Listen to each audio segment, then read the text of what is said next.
Bonjour à toutes et à tous. Aujourd'hui, on va voir le cours Système d'information et bases de données. Le cours de système d'information, cet enseignement du système d'information et bases de données a objectif de concevoir une base de données. OK? Donc, le but de cet enseignement, c'est de concevoir une base de données.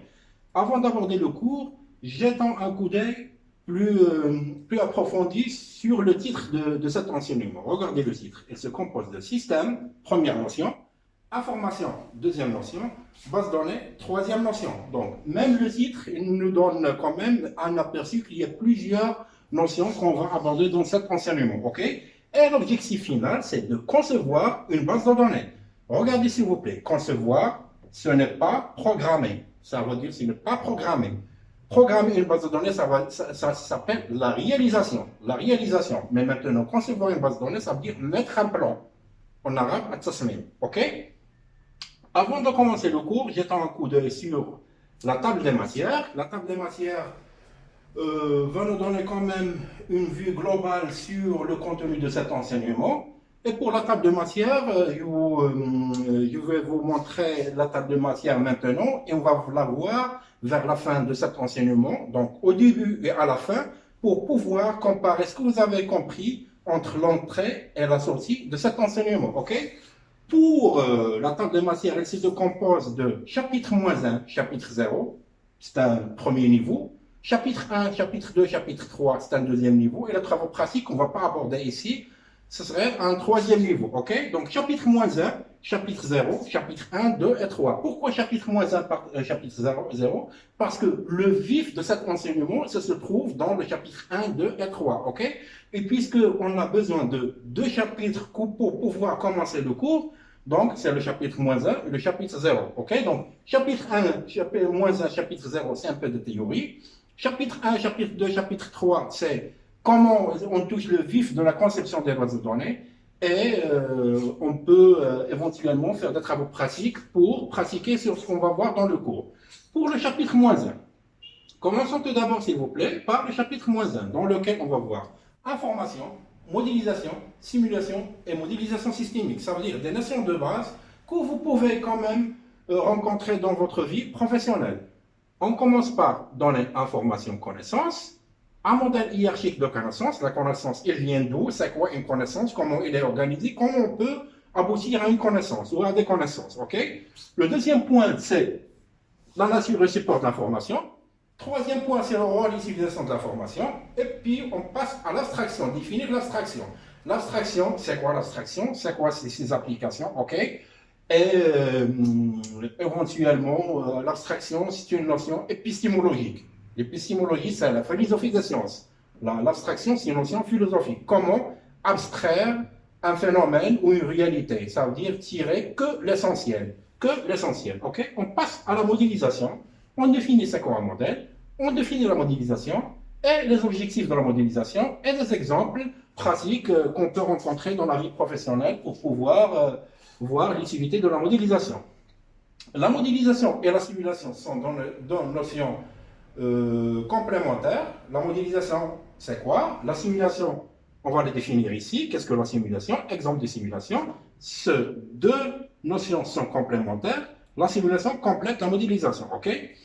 Et puis, on va voir la modélisation systémique. La modélisation ici d'une façon générale, mais ici d'une manière particulière, ça veut dire avec des systèmes. On va voir c'est quoi un système, finalité, but et objectif. Qu'est-ce que la modélisation systémique? C'est quoi la modélisation systémique? C'est quoi un système? Exemple de système et les trois principes systémiques qu'on peut... il y a plus que trois, mais l'essentiel des principes systémiques, c'est trois qu'on va citer dans ce cours. Et finalement, comme cinquième point, c'est l'évaluation des fonctionnements d'un système. Lorsqu'on a un système, comment évaluer son fonctionnement? Et puis, je vais vous donner la main pour faire une petite recherche, pour définir quelques notions ou quelques notions ou quelques mots qu'on peut trouver dans la vie pratique en relation avec les systèmes d'information et les bases de données. OK? Pour maintenant, pour le chapitre 0. Pour le chapitre 0, elle parle de l'analyse systémique de l'entreprise et les systèmes d'information. Il y a ici, partie 1, 2, 3, 4, 4 et 5e partie. Pour la première partie, elle parle de l'analyse systémique de l'entreprise. Ici, on va définir c'est quoi une organisation et la relation entre entreprise et organisation. Et bien sûr, la modélisation, que ce soit pour l'organisation ou pour l'entreprise. Et c'est quoi l'analyse systémique de l'entreprise, d'après Jean-Louis Lemoine, qui est un chercheur en analyse systémique reconnu à l'échelle internationale. Okay? Pour le système systémique de l'entreprise, elle est décomposée en 3 points.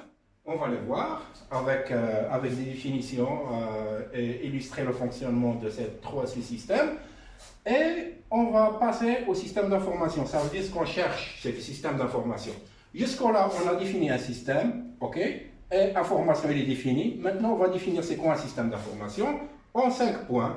Le système d'information et le système d'information, pardon, le système informatique et le système d'information, il y a une petite différence. Les ressources et fonctions des SI, le système informatique et le système d'information, les types de, ici j'ai une petite erreur ici, je vais le corriger, type des systèmes d'information, ici on aura la définition de système d'information, ici juste système d'information, ok?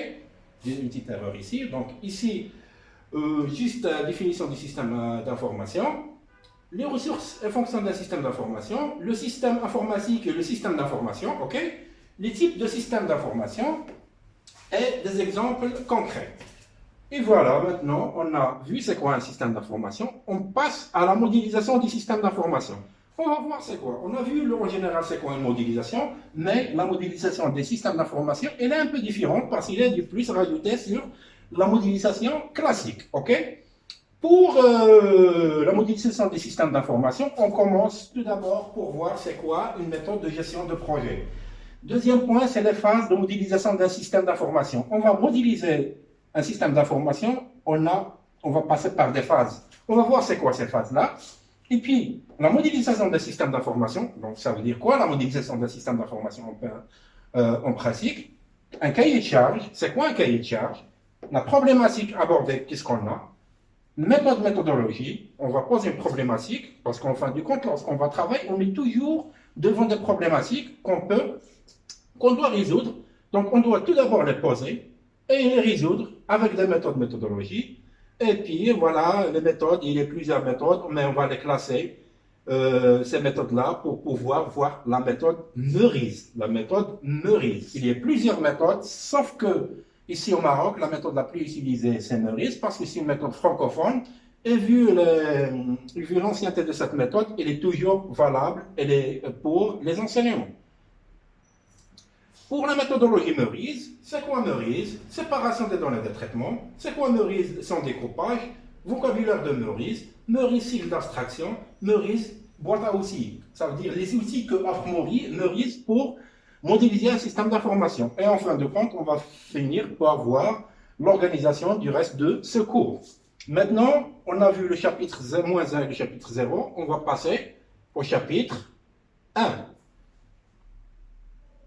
Pour le chapitre 1, s'il vous plaît, on va aborder le modèle conceptuel de données. L'abréviation, c'est MCD, avec un modèle entité-association. Donc, ok, ici, on parle des données. On va voir les données. Modèle conceptuel de données avec modèle entité-association. Tout d'abord, on va commencer par des méthodes descendantes. Elle descend. Méthode ascendante, il monte. Ok. Étape 1. Pour concevoir un système d'information. Étape 2, pour concevoir un système d'information. Étape 1, analyse de l'existant, un dictionnaire de données. L'étape 2, entité, association, propriété, comme en deuxième étape. L'identifiant, la cardinalité, les différents types d'associations qu'on peut rencontrer. Ne vous inquiétez pas, ici c'est le sommaire, la table des matières. Il y a des nouveautés pour vous, donc ne vous inquiétez pas, on va voir l'explication dans le cours. Mais on doit quand même voir le sommaire avant de commencer le cours. Et puis, troisièmement, pour finir ce chapitre-là, c'est la démarche pour établir un MCD EA. EA, ça veut dire entité association. Maintenant, on va parler du deuxième chapitre. Ce n'est pas du deuxième, de chapitre numéro 2.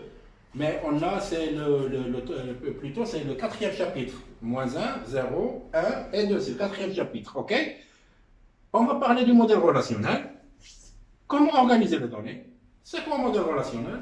Le vocabulaire qu'on va utiliser dans un modèle relationnel, la présentation textuelle d'un modèle relationnel, fonctionnement d'un modèle relationnel, ok? Règle de passage de MCD vers MLD. Hein? On va voir le MCD, c'est le modèle conceptuel de données. MLD, c'est le modèle logique de données. R, ça veut dire relationnel. EA, ça veut dire entité association. Et puis, on va voir la transformation des entités, la transformation des associations. On va discuter la transformation des associations selon des paramètres qu'on va voir qu'on appelle les cardinalités. Et puis, on va voir plusieurs classes de cardinalité, cette classe-là, cette classe et cette classe. Et finalement, on va finir par donner un récap, un résumé des règles de gestion de MCD Entité Association vers le modèle logique de relationnel. OK? Pour le chapitre numéro 3, c'est le modèle physique de données. MPD, modèle physique de données. Modèle avec le modèle SGBD, R, relationnel et SQL. On va voir c'est quoi le modèle physique de données, c'est quoi un SGBD, R et c'est quoi le SQL commun. OK? Donc, on commence par méthode de gestion de données. On a des données, il y a des méthodes pour gérer ces données-là, ok? Base de données, définition. Modèle d'organisation de données qu'on peut rencontrer dans la vie pratique. Les méthodes de gestion de données, avec quelle méthode? Et puis, on va parler maintenant de SGBD. SGBD, c'est le système de gestion de base de données. SGBD, système gestion base de données. Les fonctions essentielles d'un SGBD. Un SGBD, il a plusieurs fonctions, mais on va citer ici 4 fonctions essentielles.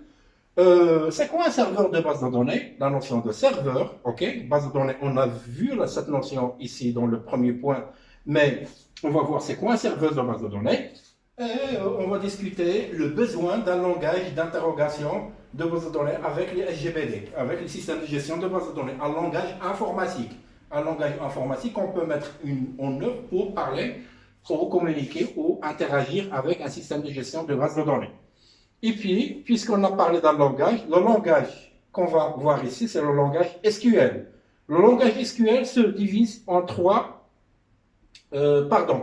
en 4 parties, mais ce qu'on va voir essentiellement ici, c'est 3 parties. LDD, c'est le langage définition de données.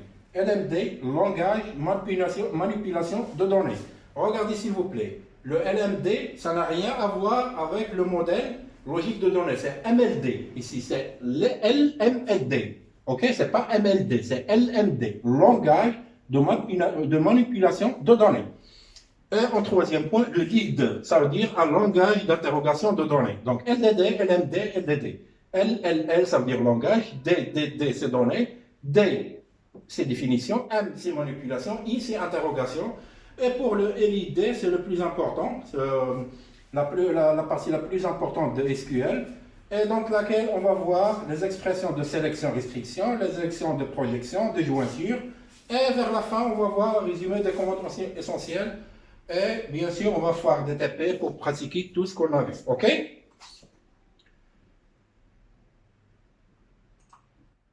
Donc, voilà, c'est le sommaire du cours système d'information et base de données, c'est le sommaire.